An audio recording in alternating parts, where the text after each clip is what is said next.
Thanks for joining us. A joint police-military team has arrested scores of persons believed to be members of the Secessionist group Homeland Study Group Foundation in Ho Wednesday morning. It's unclear what led to the arrest, but information gathered indicates they had converged as the residence of the group's leader, Komi Kujoji, who was arrested on Sunday and flown to Accra, preparing to hold a press conference. The members have since been detained at the Volta Region Police Headquarters, while the police prepares to give information on their arrest. Joy News correspondent Fred Kwame Asare, whose phone was seized by the police for attempting to film the process, joins me with an update.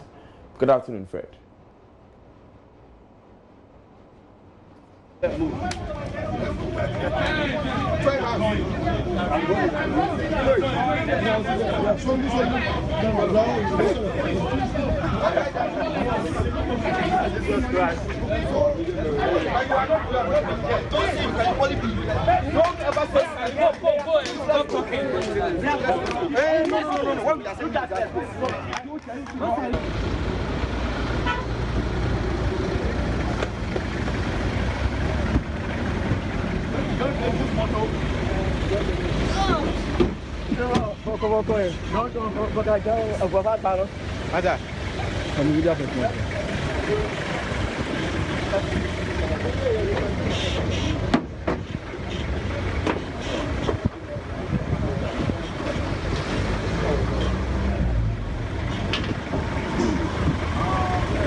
All right.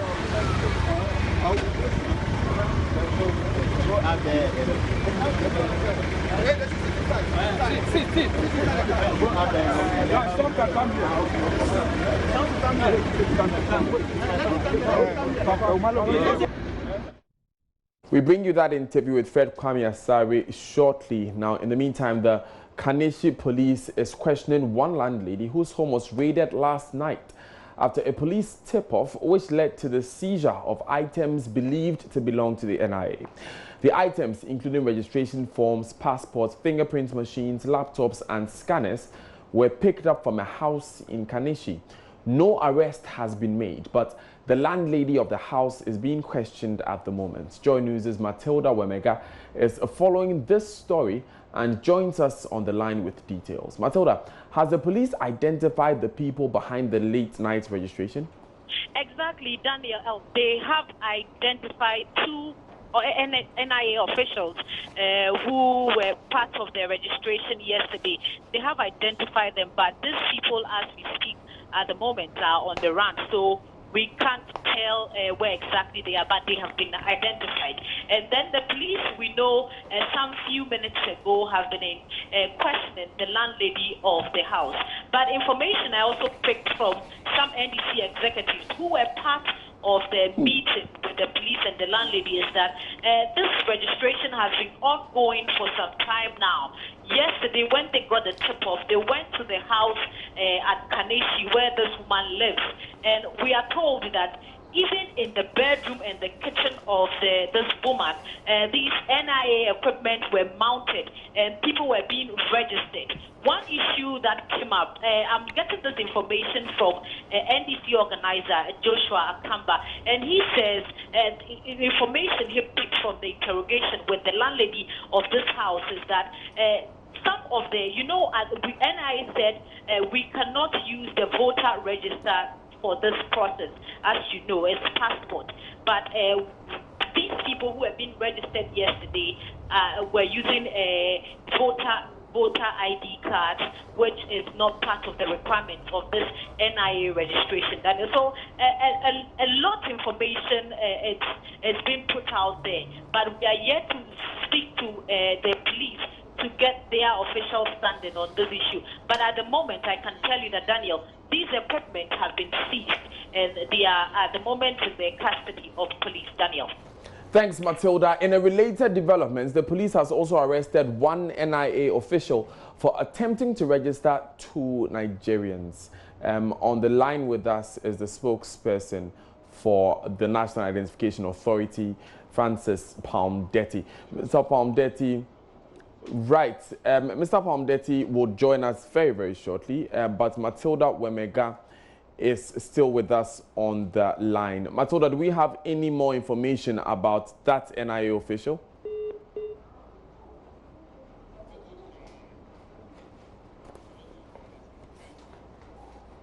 We can now go to the Public Relations Officer of the National Identification Authority, Francis Palmdetti, who has some explanations. Mr. Palmdetti, is it okay for officials to register people outside the advertised times?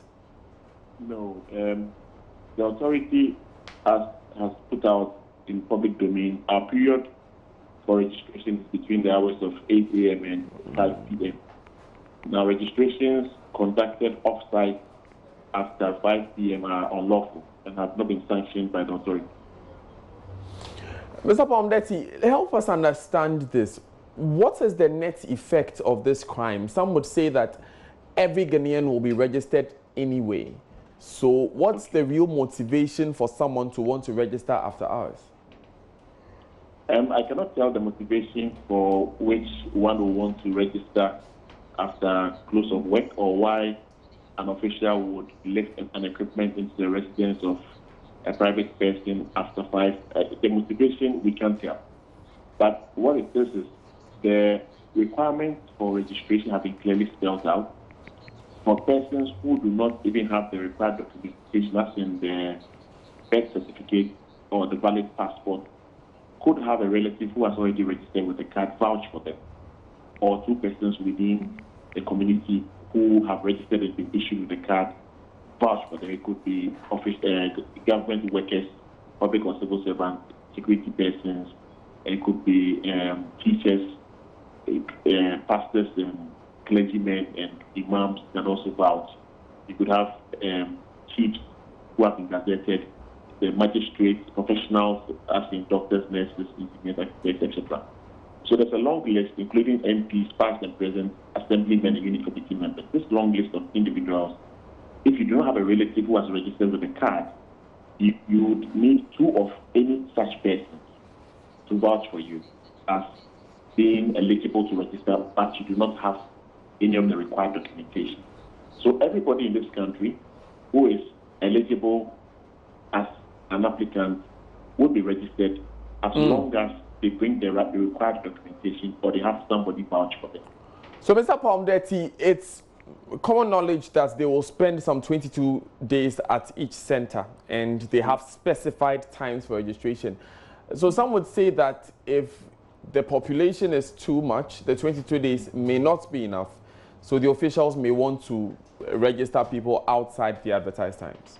No, they are not authorized to do so. We have in determining the duration of our registration within a region, we consider the population size, we consider the time for registration, and the number of persons we are likely to register in making that determination.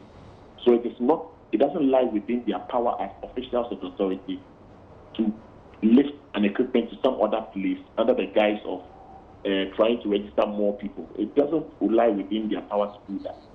So it is not an excuse in any way. The authority has a plan, clearly thought out plan. We are registering persons 15 years and above who are eligible and are qualified to have the card. And we think that the time we've given, we've allotted for the registration in the various regions are adequate enough to capture the population we are looking at. So if the 22 days elapse and persons who fall within the eligibility age are not registered, what happens to them, those people in that area? This particular registration is called a mass registration exercise. It is an exercise to populate the national identity register with a lot of information. If you happen not to be in the vicinity, or for one reason or other, maybe you've traveled outside the country, or you're not within the area where registration was taking place, after our mass registration exercise, we'll have what we call continuous registration. We'll have officers in the respective districts where registration of persons who are eligible can go there and register. Those who become eligible also can go there to register. So it's a continuous process after mass. So nobody will be left out. We want to assure people that they should be patient, they should go to our centers, get themselves registered. If for any reason one is unable to register during the mass registration phase, they can always take advantage of the continuous registration date. Are you aware of the arrest of your official who was allegedly registering Nigerians as Ghanaians? Nigerians, not Nigerians. People from Niger. Nigerian. Niger, okay, thank you. Not Nigerian.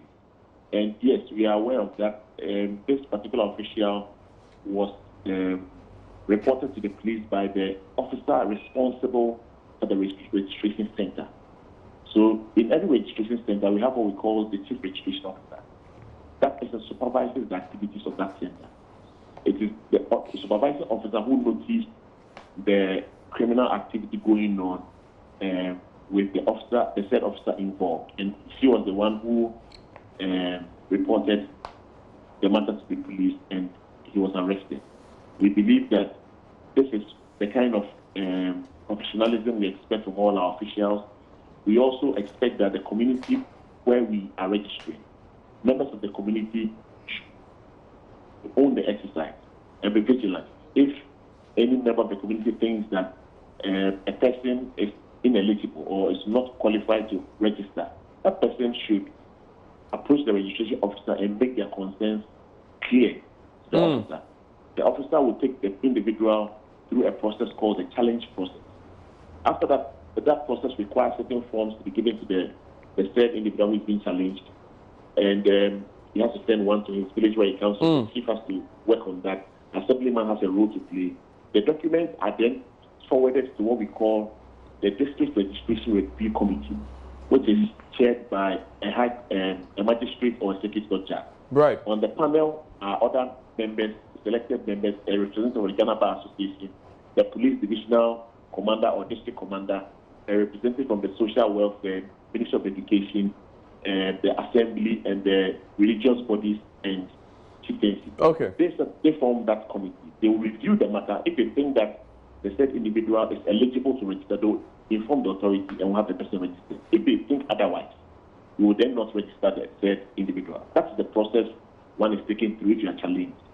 So if someone infringes the process of registration itself, not the challenge process that you talked about, and this person is an official, what are the possible sanctions he faces? Oh, our laws are very clear on the conduct of officials, either during the registration process or even outside the registration process. And what these individuals have done is breaching the law, and that is why the police are handling it. It's a criminal matter. Thank you very much, ACI Francis Palm-Detty. He is Public Relations Officer for the National Identification Authority. We now take you back to that story where a joint police-military team has arrested scores of persons believed to be members of the secessionist group Homeland Study Group Foundation in Ho Wednesday morning. Joy News correspondent Fred Kwame joins me with that update we told you about. Now, Fred, what more information have you gathered? To start with, earlier this morning, I received information that the group was preparing to hold a press conference at the premises of the leader who was arrested on Sunday. So upon my arrival at the residence, I noticed there was heavy military police presence in the area where people were gathered in groups looking onto the house of the leader. When I approached further, I realized that people who were identified as members of the Homeland Study Group, most of them who had the group's T-shirts on and dressed in red T-shirts or red clothes, were asked to form a queue, and then they asked them to hold their hands, and then they marched them to the police and military vehicles and asked them to mount the vehicle. I counted about 30 persons who were made to mount this vehicle. That is a police military pickup, which were parked on the street. There were some female among them as well. Also, later, when they brought the people to the police headquarters and then put them behind bars, a vehicle was brought in a bus in form of a VIP bus, not the VIP bus, but then it's in form of a VIP bus, was also brought to the premises of the police headquarters. And when we asked, we were told that they are believed to be members of the Homeland Study Group who had traveled elsewhere to come and join their colleagues in organizing the press conference. So at the moment, the police are in a meeting. They said they can't speak to the issue as of now. They are in a meeting putting information together, and that when they are done, they would call the media and then relay the information to us. Thanks, Fred. We will be standing by when the media has that information. Our prosecutors are meanwhile waiting for those arrested. Joseph Akable joins me with more information. Joseph, what charge is likely to be preferred against members of this group? Information we are taking from our sources within the State Department in terms of prosecutions indicates that it's a charge of treason felony that is likely to be preferred against these individuals. We understand about 8 of them are in custody. We are not certain how many of them will be charged or whether all of them will be charged. As I speak to you now, the state prosecutors are already seated in the courtroom. It's the criminal division of the High Court. They are waiting for the individuals we are told are being brought from a security facility where they were kept when they were brought in from the Volta region. And so they are supposed to be arriving in the court in any moment from now for the charges to be formally read against them, Daniel. Joe, we know that 2 years ago these persons were arrested and then they were let go because they weren't regarded as a threat. Do we get the sense that this time the state is going to see this case through? In fact, the first time they were picked up, the case was filed at a circuit court in the Volta region, and the court indeed declined jurisdiction to hear a matter of prison because of the nature of the crime. It's a high crime, and the court declined jurisdiction. But this time around, in fact, in the wake of that particular decision, when it was dismissed, legal practitioners questioned the decision by the state prosecutors to take the matter to that level. But this time around, it appears they are using the appropriate forum by bringing the matter to the High Court for it to be heard. For if that is anything to go by, then it appears that the state is being a bit more proactive on this particular and intends to take some action in terms of the individuals. We understand that this action was taken in anticipation of that declaration that will take place tomorrow. Even though we know that we understand that another application has to be filed by lawyers for these individuals at another High Court in Ho. They are asking for a directive, asking that the individuals are produced in court because they cannot locate their clients. But the indication from the state prosecutor is that indeed they will be brought here today and they will be charged. Thank you very much, Joseph Akable, for that update. But Joseph, don't leave now, because we understand the Electoral Commission has been handed 12 months to ensure that the law allowing Ghanaians residents abroad to participate in national elections is operationalized. A cost of 8,000 cedis has been awarded against the Electoral Commission. Joe, you have been following this in court. What more can you report? This Nicholas Abodafi, who had the EC's application for extension of time, says the evidence suggests that the Electoral Commission, since the passage of the law sometime in 2006, hasn't appeared to have prioritized implementation of the law. But he says it appears the new commissioners have shown some renewed commitment towards to implement it, for which reason he deems it appropriate not to agree with the argument made by the lawyers for the Ghanaian resident abroad that it appears the court was being disrespected, and rather to grant them the extension. He again makes the point that it appears that it's a change in the argument being advanced. In times past, the EC has made the point that they have resource constraints and logistical constraints. That's why they're unable to implement the requirement. But this time around, in the application for extension, they don't make any such allusions. They make the point that they've not had enough time due to the leadership challenges that bedeviled the Electoral Commission, and new leadership taking over now. They've currently put together a committee that is chaired by the Deputy Chairperson of the Electoral Commission, Dr. Bosman Asari. So they have the opinion that it appears the EC intends to do that, for which reason the judge granted them the extension. And we understand the extension is to expire in January 2020 because the application was actually filed in January of 2019. But the concern from the lawyers was that they have been dragged to the court unfairly, and for which reason they asked for cost, which the court awarded a cost of 8,000 and not the 20,000 cedis that they had requested from the Electoral Commission. Thanks, Joseph, for those updates from the court here in Accra. We stay in the court, but in the Upper West region, because the Wa Circuit Court, presided over by Justice Barforson Ejapong, has sentenced 2 persons, 27-year-old Fuseni Seidu and Hama Nuhu, to 40 years in prison. The duo, who are alien herdsmen and living in Wali Wali, were charged for robbery and causing harm. They, however, pleaded not guilty to the 2 charges leveled against them. Joy News' Upper West correspondent Rafiq Salam sat through court proceedings and now reports from Wa.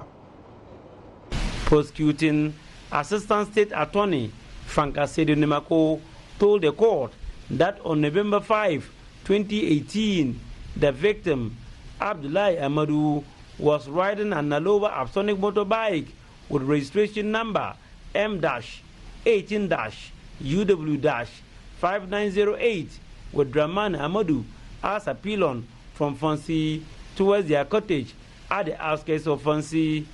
On reaching a section of the road, the two accused persons, together with Indewa, who was at large and were lying ambush, suddenly emerged from the bush and attacked them with cutlasses and clubs. They ordered the victims to release the Apsonic motorbike to them, but they were reluctant. The accused persons beat the victims and forcibly took the Aloba motorbike away from them. As a result of the beating, Abdullahi Amadou suffered severe pains on his chest, and Draman Amadou sustained a deep cut on his forehead. The victim raised alarm and ran towards the Fancy town until the inhabitants came to their aid and sent them to the St. John Health Center for treatment. First accused, Hussein Seydou, escaped with the motorbike and headed towards Bufiema, but was arrested by inhabitants upon his arrival at Bufiema with a said Alobo Apsonic motorbike after the information about the robbery was communicated to them. The second accused person, Hamanu, was arrested at Wali Wali by relatives of the first accused person and handed over to the police for investigation. The court, presided over by Justice Bafosan Ajapon, in reviewing the case, found the two accused persons guilty of the two charges. Though the court found them guilty, they maintained they never committed the two crimes and pleaded for leniency. That did not, however, change the mind of the judge, and he sentenced them each to 20 years imprisonment in hard labor. Reporting for Joy News, Rafiq Salam. Wow. Now, away from that, the irate youth of Asaman Kese in the eastern region attacked some personnel from the Ghana Fire Service and the Ghana Police Service last night when the servicemen went to Asaman Kese Kwehu Lane to fight a fire outbreak in the area. A community police personnel and one civilian sustained injuries in the process. Colleague Maxwell Kudeko joins us on the line for an update of the situation. Maxwell, can you tell us exactly what happened last night? Well, that is so. Tomorrow, yesterday around 6:30 p.m. thereabout, we heard of a fire outbreak at an area called Kwehu Lane in the Asamankese area. The outbreak happened in some stores around the market. Residents says they called the Asamankese fire station several, but they wouldn't respond. So at around 8 thereabouts, where the youth have gathered or mobilized to quench the fire or fight the fire, a fire tender came from the Kede district. So the fire officers arrived at the scene. At the time, the youth had already or were almost quenching the fire. So the youth were agitated that the fire that occurred around 6:30, they called the fire personnel to come fight the fire. They couldn't arrive on time. So they, out of anger, purchased stone and other items on them. And then they in the process, they damaged parts of the fire tender. A team of police personnel who came to the scene to also calm the situation down, also have their fair share of the attack. They also attacked the police vehicle with registration number GP5100, one of the new saloon cars that has been allocated to the police. So the bonnet of the police car was slightly damaged, and then also the fire tender that came with registration number FPS438 from Kede also got the windscreen smashed. In the process, two personnel, one community police personnel named Sete Wayo, he's 27 years of age. He got injured whilst the youth were pelting stone at the of officials. And then one civilian, also Richard Girenchi, 22 years, also got injured in the process. The two were sent to the Asamankese District Hospital. They were treated and discharged. As I speak with you, we've not heard of any arrest, but police says that they are seriously investigating the matter to ensure that the youth that takes the law into their hands will be brought to book. So 4 stores were involved in all. The stores are stores that they use they sell pins, provisions, and other drinks. The store, as I speak with you, has been burnt to ashes, and then now cleaners are trying to pick the debris. Thank you very much, Maxwell Kudeko, for that update. Now, early last month, the Ministry of Fisheries and Aquaculture Development announced a closed fishing season for inshore and artisanal fishermen from May 15 to June 15, 2019. But today, some fishermen at Jamestown here in Accra are kicking against government's scheduled close season, saying it will be difficult to look after their children when the ban is finally implemented. Traders in the community say it is likely to cripple their businesses. Joy News' Henry Kwesi Bedu has more.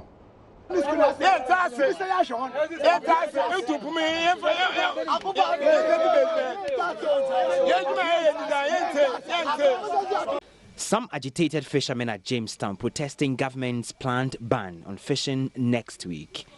It's a Tuesday morning at Jamestown Beach here in Accra, the day nobody goes out to sea. Canoes carved out of giant trees line the shore. Other canoes are on the water as they stay anchored close by. This is a place where hundreds of local fishermen make a living. Peter Nikwe Amwa has been a fisherman for years.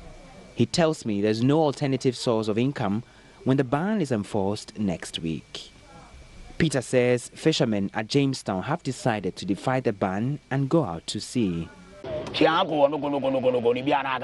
The government hasn't made any arrangements for other sources of livelihood for us during the close season, and this will greatly affect us. How are we going to take care of our families? We want the government to reconsider its decision on this subject. The government says anyone who will go fishing during the period will be arrested. In fact, we'll defy this directive, so they arrest all of us. Kojo Kakraba says his livelihood depends fully on fishing. He tells me he can't survive a week without going to sea and will defy government's directive. If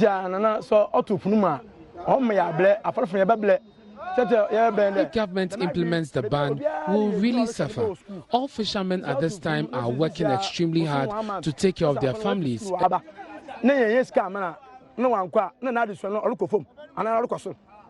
And their children at school. If I don't go fishing, how will I take care of them? We have never agreed with the government on this close season issue. I can't survive a day without going to the sea. I don't know what will happen to me if I stay at home a whole month without fishing. Kwabena Bentum is also a fisherman here.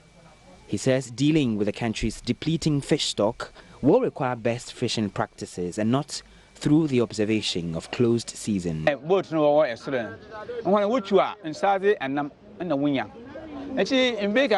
The fishing trawlers are also to blame for the depleting fish stock.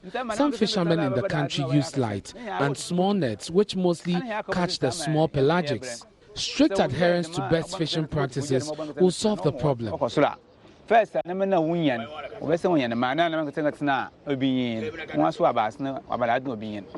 Abla Olivia and Akosia Emefa operate local eateries at the Jamestown Beach. They both sell food to fishermen, fishmongers, and people involved in fishing activities here. They are both of a view that the closed season will bring hardship and have an adverse effect on the business, since their customers are all fishermen.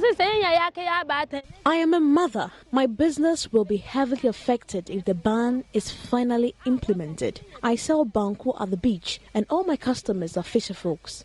Apart from selling here, I don't have any other source of livelihood and income. We plead to the government to rescind its decision.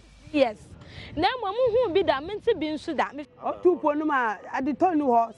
Patronage has not been encouraging lately. I wonder what will happen during the closed season.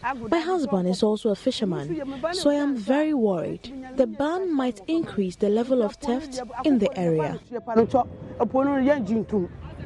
It is a case of conservation against a demand to make a living. Henry Kwesi Bedu's report for Joy News. Up next in business, Kantanka Automobile to benefit from government support. We are putting a policy to make sure that Kantanka not only survives, but will start exporting. That's coming up. Stay with us.